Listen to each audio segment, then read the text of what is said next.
अगला क्वेश्चन देखते हैं। For which type of case preparing of draft, किस तरह के केस को ड्राफ्ट के लिए प्रिपेयर किया जाता है। नॉट नेसेसरी फॉर अप्रूवल, इसके लिए अप्रूवल नेसेसरी नहीं होता। Simple and straightforward case और those are repetitive in nature, उसके लिए फॉर ड्राफ्ट किया जाता है। Preparation of draft not necessary for proposal, not necessary for approval.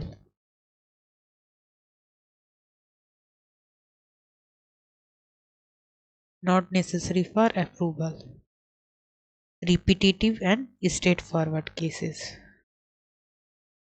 अगला क्वेश्चन देखते हैं।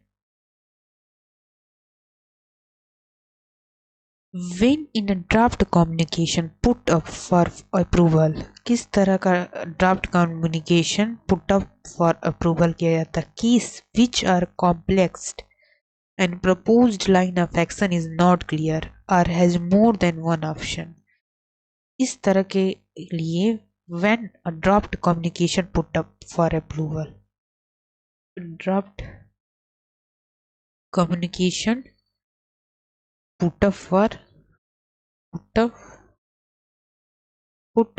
for approval।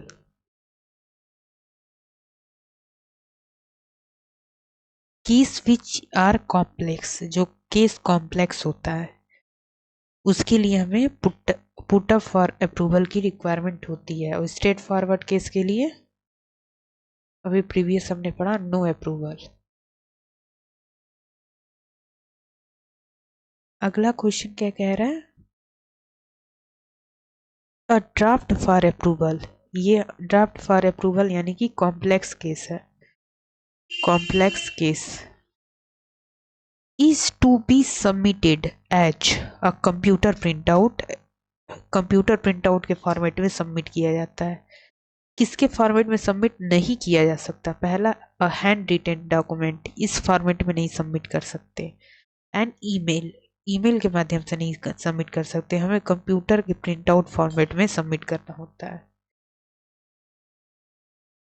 इनके अलावा what type of communication shall be addressed to an officer by name, communication of a classified nature और dummy official letter.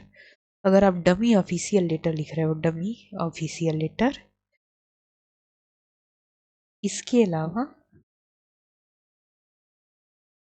Communication जो हो रहा है, communication in classified nature, classified है कि इसी विषय में बात कर रहे हैं, क्लासिफाइड नेचर।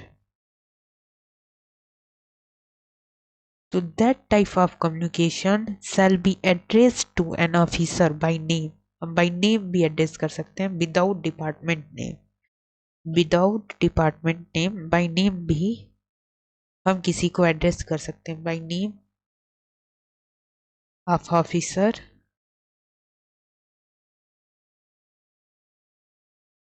हम एड्रेस करते हैं। ये यदि कम्युनिकेशन क्लासिफाइड नेचर का है और इसे ही डमी ऑफिशियल लेटर है, एक डमी टाइप का लिख रहे हैं तो। on which on whose instruction will the use of national emblem on DO letter, national emblem on DO letter and the color code be affected। इसको एक बार अच्छे से पढ़ते हैं। On whose instruction will be used national emblem, national emblem का मतलब होता है राष्ट्रीय प्रतीक। On DO letter and the color code be affected Ministry of Home Affairs। For example, एक उदाहरण से समझ लीजिए। मान लीजिए कि एक सरकारी कार्यालय में किसी वरिष्ठ अधिकारी ने डीओ पत्र पर राष्ट्रीय प्रतीक का उपयोग करने के निर्देश दिए।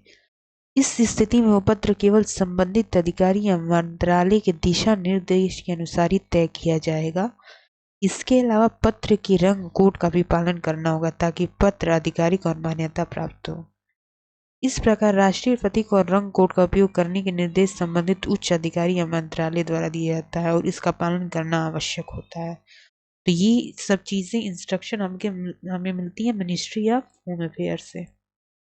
अगर आप नेशनल इनवेलम का यूज करते हैं डीओ लेटर, तो कौन सा कलर यूज करना है, सारे इंस्ट्रक्शन जो होते हैं मिनिस्ट्री ऑफ होम अफेयर से हमें मिलते हैं, यानी कि गृह मंत्रालय से। गृह मंत्रालय।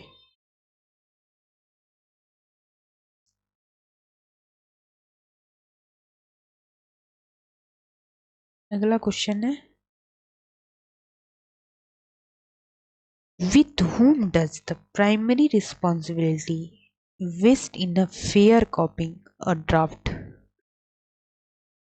approved by a competent authority? With whom does the primary responsibility, किसकी primary responsibility होती है vest in the fair copying in draft की कॉपिंग करने की and approved by the competent authority? तो ये होती है हमारी डीलिंग ऑफिसर। जो डीलिंग ऑफिसर होता है उसकी रिस्पॉन्सिबिलिटी होती है vest in a fair copying of draft. Fair कॉपिंग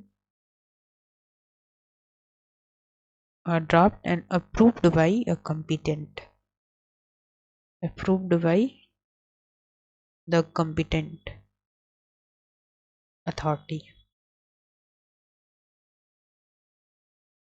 अगला क्वेश्चन देखते हैं, Who will we scrutinize the section dispatch register regular and append his initial?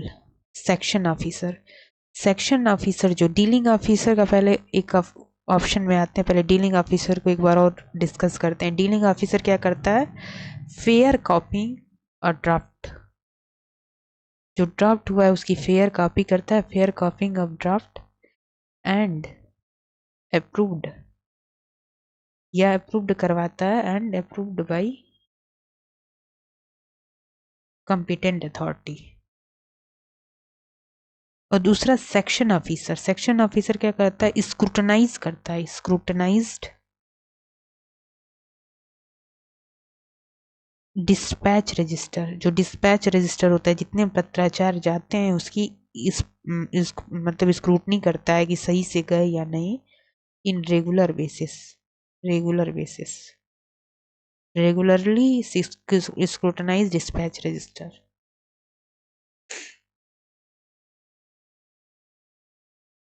What is the periodicity of scrutinize of section dispatch register by the section officer? कितने दिनों के periodically order पर section officer को scrutinise करना चाहिए dispatch register को? तो once a week, एक बार वीक, एक वीक में, एक वीक में एक बार, क्यों नहीं लिखा रहा है, one a week, once a week, scrutinize by a section officer of dispatch register. अगला, mention the activity in e file, e file की बात हो रही है, कौन सी एक्टिविटी मेंशन होती है for which both transition mode and electronic mode is used? Mention the activity in e-file for which both transition mode and electronic mode is used. Outward communication, ये दोनों में यूज किया जाता है। ट्रांजिशन मोड का मतलब होता है कि आप फिजिकली एप्लीकेशन सबमिट तो कर दोगे ट्रांजिशन मोड में, लेकिन उसकी ट्रैकिंग जो होती है इलेक्ट्रॉनिक होती है, ट्रैकिंग इलेक्ट्रॉनिक। और इलेक्ट्रॉनिक मोड में सारी चीज़ें इलेक्ट्रॉनिक होती हैं, all thing is electronic, is electronic. तो ये कह रहा है कि mention the activity in file, जो दोनों में एक्टिविटी होती है, आउटवर्ड कम्युनिकेशन दोनों में होता है, जैसे रजिस्ट्रेशन, डिस्ट्रीब्यूशन, रिट्रीवल ये नहीं कर सकते, लेकिन आउटवर्ड कम्युनिकेशन जो होता है, जो भेजना होता है, दोनों मोड में यूज किया जाता है। ये एक्टिविटी बोथ मोड में यूज की जाती है, both mode of e file.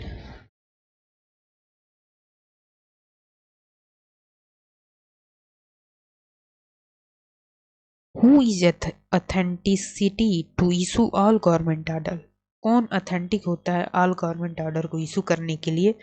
And other instrument made and execute in the name of president, और अदर इंस्ट्रूमेंट बनाता है और एग्जीक्यूट करता है नेम ऑफ द प्रेसिडेंट पे।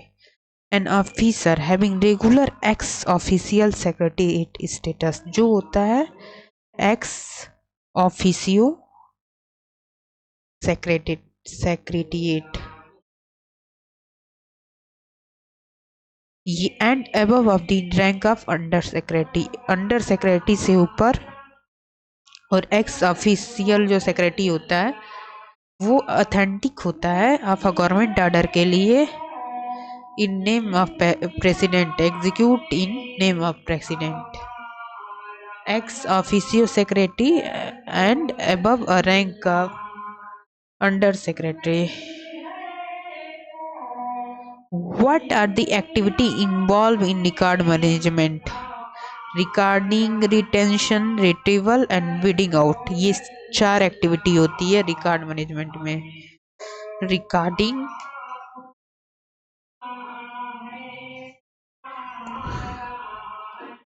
रिकॉर्ड पहले तुम यूज करते हैं recording,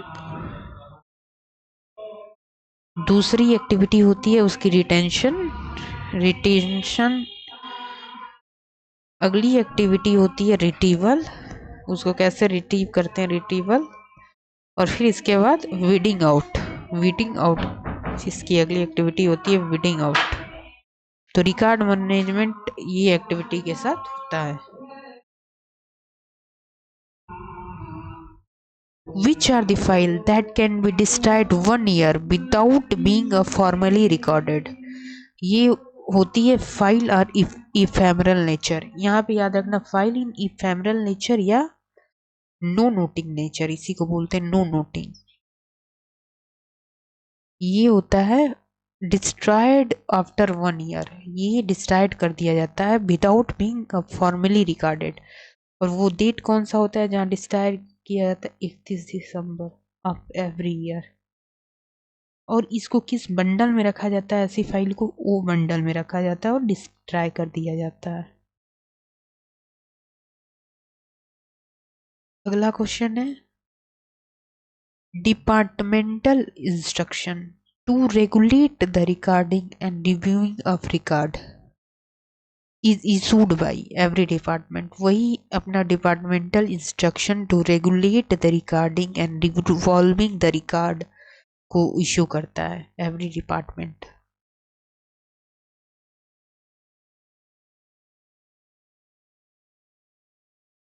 what will be retention period of category of C file? C file का रिटेंशन पीरियड कितने तरह से कितने दिन का होता है of a secondary importance having reference value. तो सी फाइल का जो होता है, सी फाइल यानी करस्पॉन्डेंस फाइल, तो इसे 10 ईयर का रिटेंशन पीरियड होता है। 10 ईयर का रिटेंशन पीरियड होता है सी फाइल का। उल्टा है, सी फाइल का मतलब इसका सी फाइल 3+6 से ज़्यादा ही होता है। What does category of a file? File which are qualifying permanent preservation to be microfilmed and to be microfilmed। ऐसी फाइल जो परमानेंट प्रिजर्वेशन में रखती है, सुरक्षा के साथ रखी जाती है, माइक्रोफिल्म्ड होती हैं। ऐसी फाइल को कैटेगरी ई की फाइल कहा जाता है। कैटेगरी ई की फाइल, कैटेगरी ई की फाइल कौन सी फाइल होती है कैटेगरी ए की? कैटेगरी ए की फाइल जो होती हैं qualifying permanently preservation and to be miss microfilmed. अगला question, in an exceptional case when a category C file is required to be retained beyond 10 year, what will be done? कौन सा exceptional case होता है जिसके अंदर category C की file को 10 साल से ज़्यादा रिटेन किया जाता है beyond? It will upgrade to category B. अगर ये अपग्रेड हो जाती हैं कैटेगरी बी के अंदर, अपग्रेड इन कैटेगरी बी, इस केस में इनका रिटेंशन पीरियड बढ़ जाएगा। अगला क्वेश्चन है how are e file categorised. तो हमारी ई फाइल कितने तरह से कैटेगराइज की जाती है, ई एंड सी। दो तरह से ई फाइल को कैटेगराइज किया जाता है, ई एंड सी। ई के अंदर ऐसी फाइल्स होती हैं जो प्रिसाइज हो, प्रिजर्वेशन के साथ रखी जाए,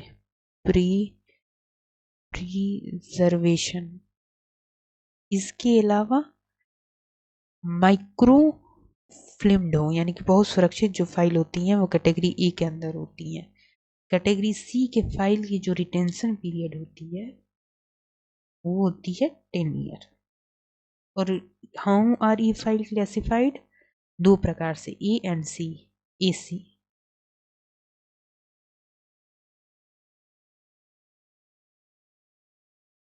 व्हाट कैटेगरी या file are not be index, किस तरह की फाइलों का नॉट टू बी इंडेक्स्ड, इसका इंडेक्स नहीं होता। ई और बी की जो फाइलें होती हैं उसका not to be index. Category A and B की जो फाइलें होती हैं, ए एंड बी की not to be indexed, index, उसका इंडेक्स नहीं होता। अगला question are change of file title and removal of any paper from e file allowed. Change of file title and removal of paper not allowed. किसी भी document से आपको file title change करना और रिमूव करना not allowed.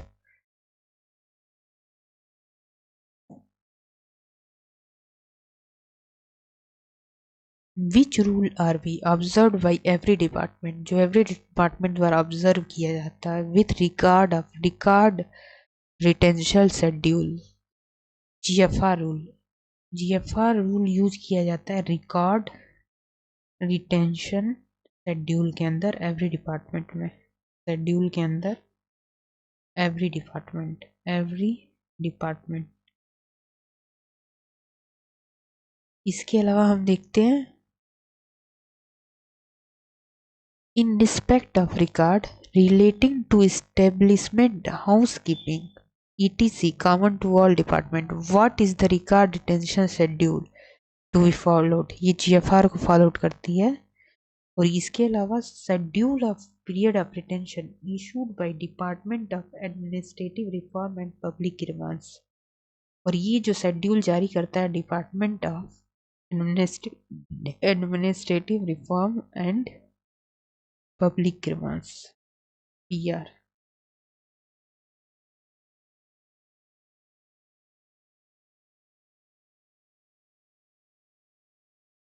Who is the authority to be consulted regarding prescription of retention of schedule of record connected with substantive function?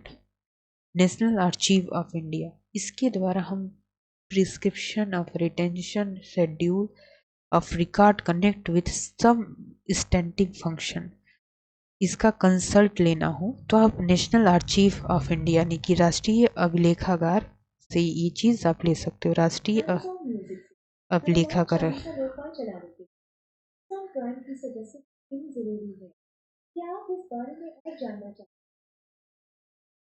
What is the maximum period prescribed, कितना period prescribe होता है review of record retention schedule by every department. 5 साल का minimum period दिया जाता है review record retention schedule, review of record retention schedule, record retention schedule.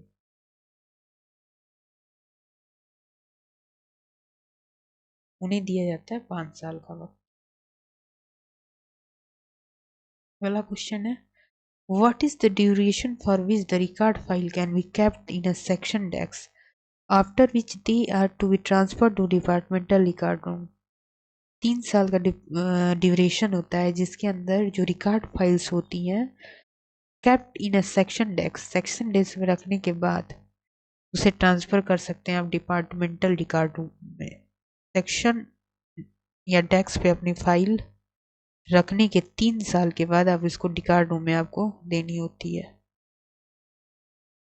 ये 3 year बाद, आफ्टर 3 ईयर ये आपको रिकॉर्ड रूम में देनी होगी।